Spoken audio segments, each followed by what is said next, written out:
Hello dear friends. In previous video we see analysis of pre-stressed concrete for a rectangular beam section. In today's video we see an analysis of unsymmetrical I section. So let's start problem. So here an unsymmetrical I section is used to support the imposed load of 2 kN per meter over a span of 8 meter. The sectional details are top flange 300 mm into 60 mm and bottom flange 100 mm into 60 mm thick. The thickness of web 80 mm. The overall depth of beam is 400 mm. The effective pre-stress force is 100 kN and located 50 mm from soffit. Find the stresses at mid of span under following condition. So condition number 1, pre-stress plus self-weight. Condition number 2, pre-stress plus self-weight plus live load. So in this problem, given data is, first is live load, which is 2 kN per meter. Then span of beam is 8 meter. Top flange width 300 mm into 60 mm. Bottom flange 100 mm into 60 mm. Then web thickness is 80 mm. Overall depth of section is 400 mm. Pre-stressing force P equal to 100 kN. And last, distance from soffit is 50 mm. So to find the stresses at mid-span under following condition, to find resultant stresses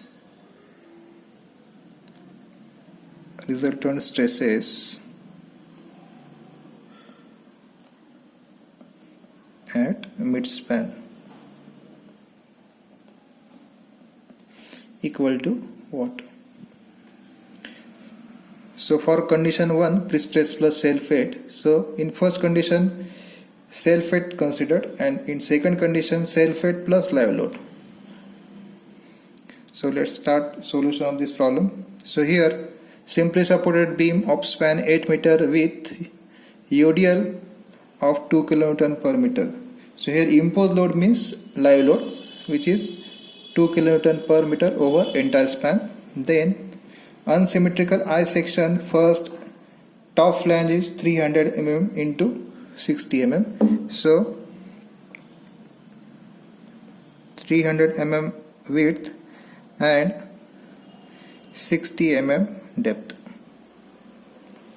Then bottom flange 100 mm into 60 mm. Then web thickness, here this is web portion,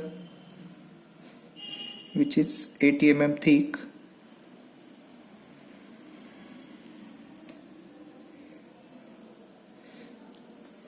Then overall depth of section is given, which is 400 mm.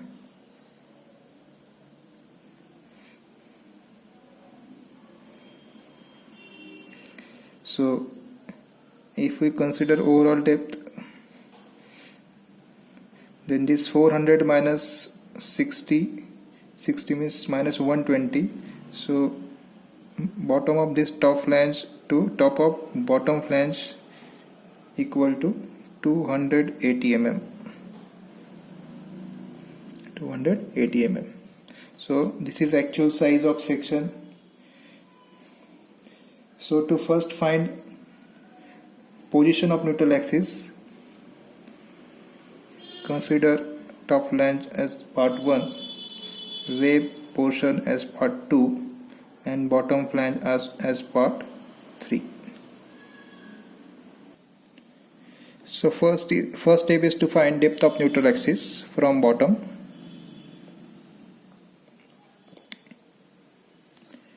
So for this unsymmetrical I section, Equation of y bar is, here we considered I section in three part. So equation is a1 y1 plus a2 y2 plus a3 y3 divided by total area a1 plus a2 plus a3. So for first part, width is 300 and depth is 60 mm. So here y bar equal to 300 into 60 into center of this. So from bottom 60 plus 280, 340 plus 60 by 2. So 340 plus 60 by 2 means it is 370 plus area of second part. So it is 280, that is height of part 2 into thickness 80 mm into y2. So y2 equal to this 60 plus 280 by 2, which is equal to 200 plus area of third section or third part, which is 100 into 60 into y3. So 60 by 2 means it is 30 divided by a1 300 into 60 plus a2 280 into 80 plus a3 100 into 60.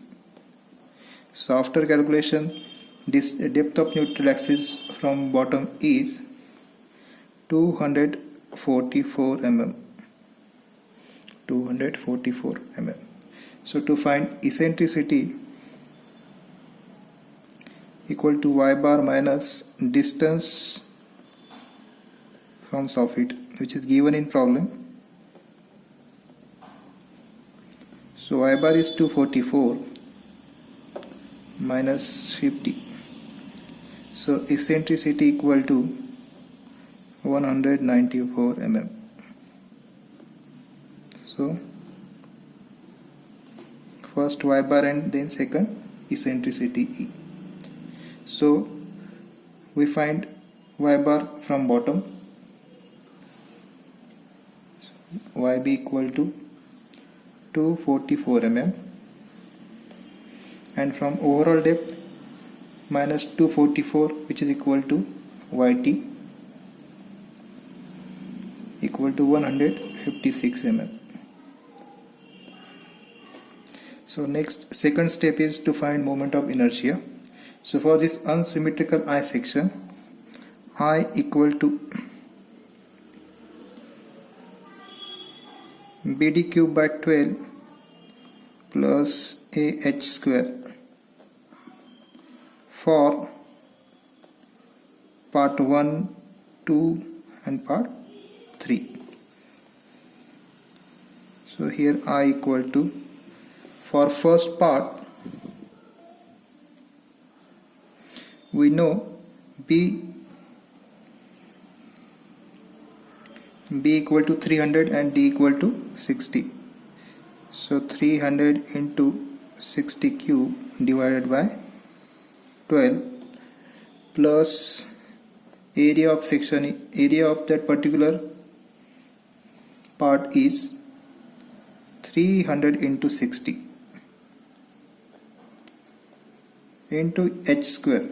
So here h equal to, we know y2 equal to 156 and yb equal to 244. So here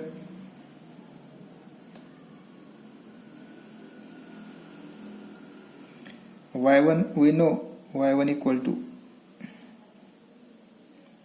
this is 370, already we find that is 370 minus this 244, so this is 126. 370 minus this 244, so here 126. So h1 equal to 126 square. So for part 1 is complete. Then for second part, again BD cube by 12, but for web portion B equal to thickness, means it is 80 mm, and D equal to this depth, which is 280. So 80 into 280 cube divided by 12 plus again area of this part, so 80 into 280, then h2 square. So for this again y2 minus yb, so y2 is, or yb minus y2, so here 60 plus 280 by 2, which is 140, 140 plus 60 means 200, 244 minus this 200, which is equal to 44.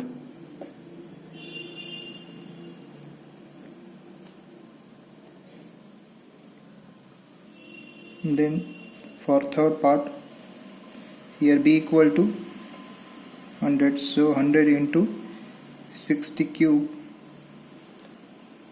divided by 12 plus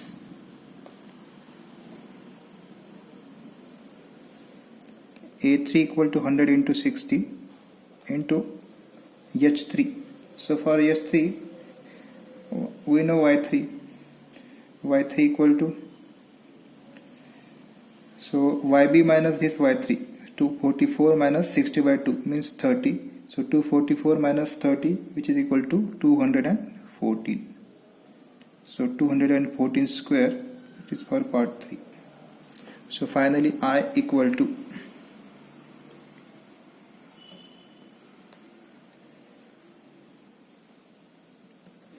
after calculation I equal to 757.44 into 10 raised to 6 mm raised to 4.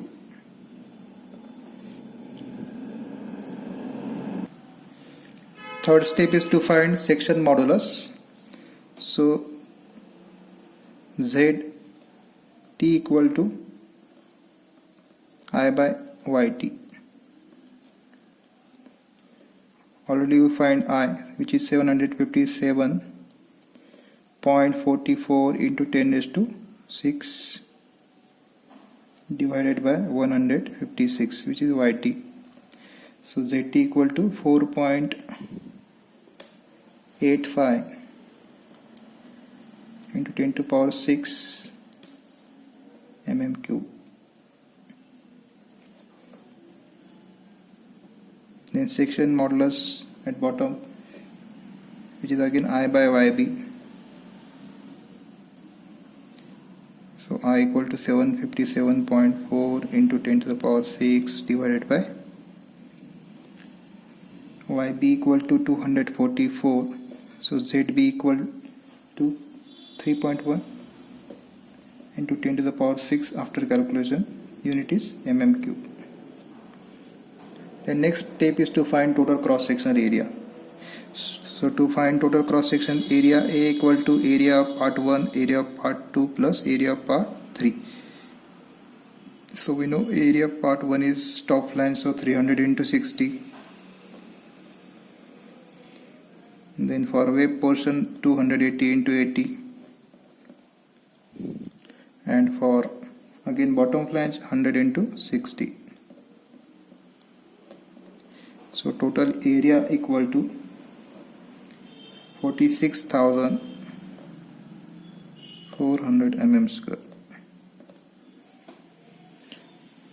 Then step number 5, self weight of beam.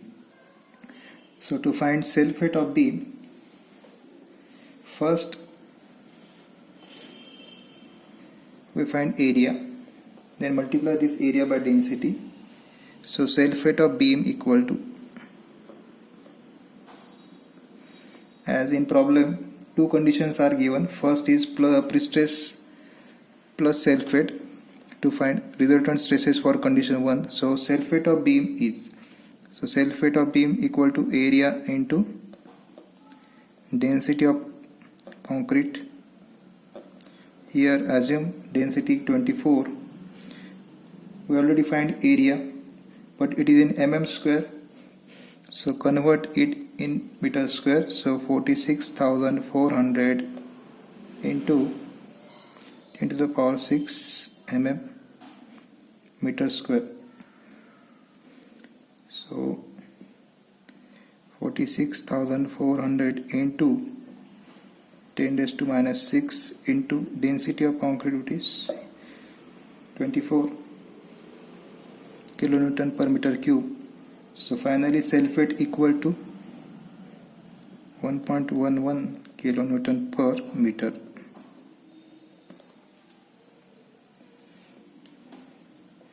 So for this sulfate, find maximum BM. So sulfate means it is in form of UDR.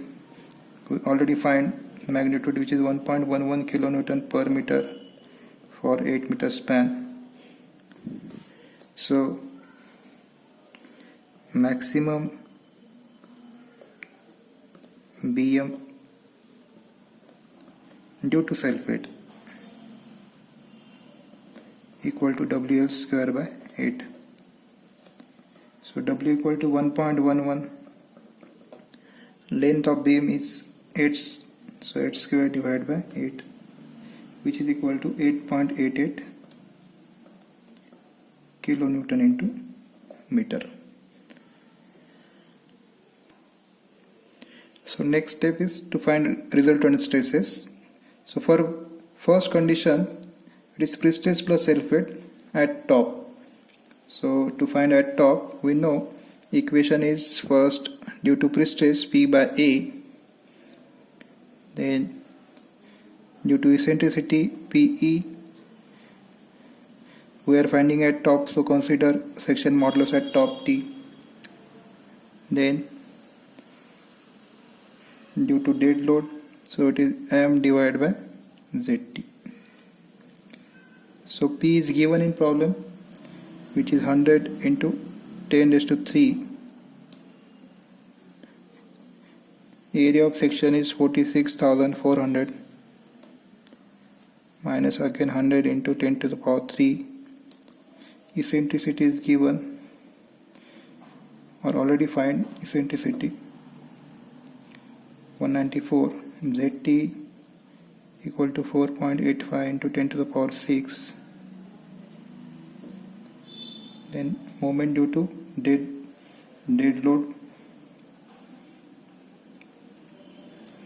which is 8.88 into 10 to the power 6 divided by ZT means again 4.85 into 10 to the power 6.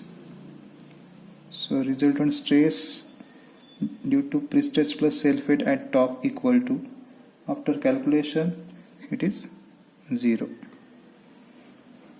Then same at bottom. So for P by A, its value is, or equation first, at bottom P by A, that is for due to direct stress, then second due to eccentricity, so plus PE, we are finding at bottom, so divided by ZB. So here minus due to dead load, M divided by ZB. So value of P by A is 2.15 plus PE divided by ZB equal to 6.25 and minus M divided by ZB equal to 2.86. So after calculation, answer is 5.54 Newton per mm square. Since answer is positive, nature is comparison. Then for condition 2, which is pre-stress plus sulfate plus live load. So for this part, that is for live load, we first find maximum BM. So live load is already given, which is 2 kilonewton per meter for a span of 8 meter. So maximum BM equal to WL square by 8. Here W equal to 2, span equal to 8 square divided by 8. So M equal to 16 kilonewton meter. So for second condition, resultant stress is at top. Again same equation, only add this live load. So equations are P by A minus P by ZT for top, then plus M by ZT due to dead load,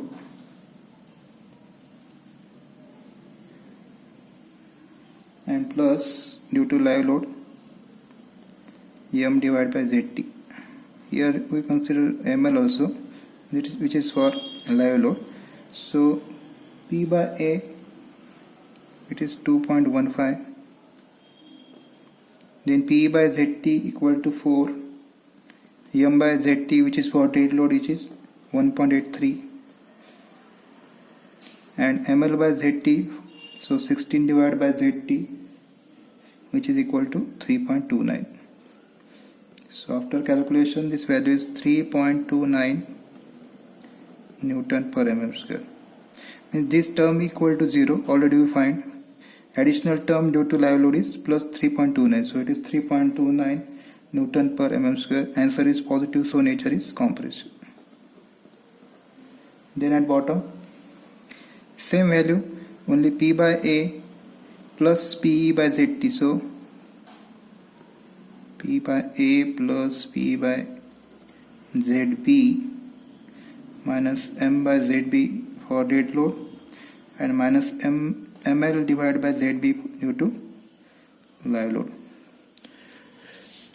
So value for this due to direct stress is 2.15 plus 6.25 due to eccentric load.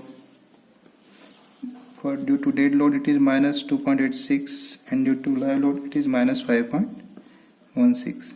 So answer is 0.38 Newton per mm square. Again answer is positive, so nature is compressive. And last step is to draw resultant stress distribution diagram.